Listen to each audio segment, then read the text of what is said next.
বিগত দিনে ভোটের সময় আমি প্রার্থী ছিলাম না, আমি তখন ভোটার ছিলাম।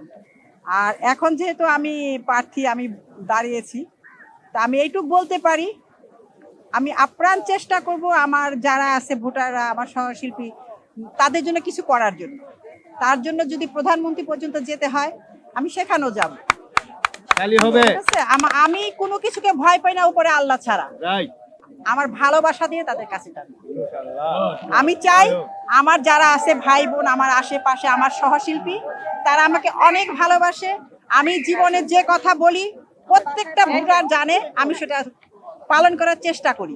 আমি আজও সেটা বলবো, এবং এ কারণে ওরা আমাকে ভোট দিবে যে জানে দুলারিয়াপাড়ার প্যানেল মানে আরমান মুক্তি প্যানেল পাশ করা মানে উনি কথা দিলে সে কথা চেষ্টা করবে রাখার জন্য।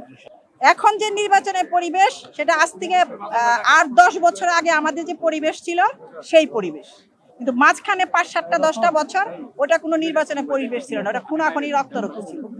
ঠিক আছে, এখনকার পরিবেশ আমি তৃপ্ত। যদি এইভাবে থাকে তাহলে ওরা আমাদের লোক, আমিও ওদের লোক।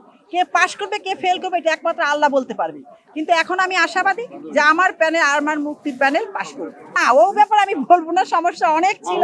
আমি এখনকারটা বলবো, বিগত যে যা চলে গেছে সেটা যে চলে গেছে, পাস্ট, ওটা নিয়ে ভাববো না, এখনকারটা নিয়ে আমি ভাববো।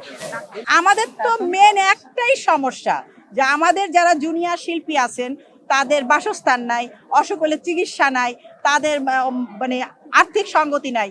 তো আমরা যদি পাশ করি, আমরা চেষ্টা করব তাদের জন্য কিছু করার জন্য। এইটাই তো মেন, তো এইটা আমাদের আমরা আমরা আমাদের সমিতিটাকে উন্নত করব।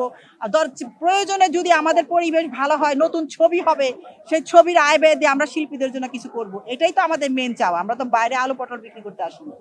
ওরা ভোট দেবে, ভালোবাসে, ওরা জানে যে কে করবে কে করবে না, ওটা ভোটাররা খুব ভালো করে জানে। ওইটা আমাদের যে বলতে হবে না, যে কাকে পাশ করাইলে কে আমাদের জন্য কিছু করবে, ওরা নিজেরাই জানে। ওরা ভোট দেবে ইনশাল্লাহ। ওয়েলকাম।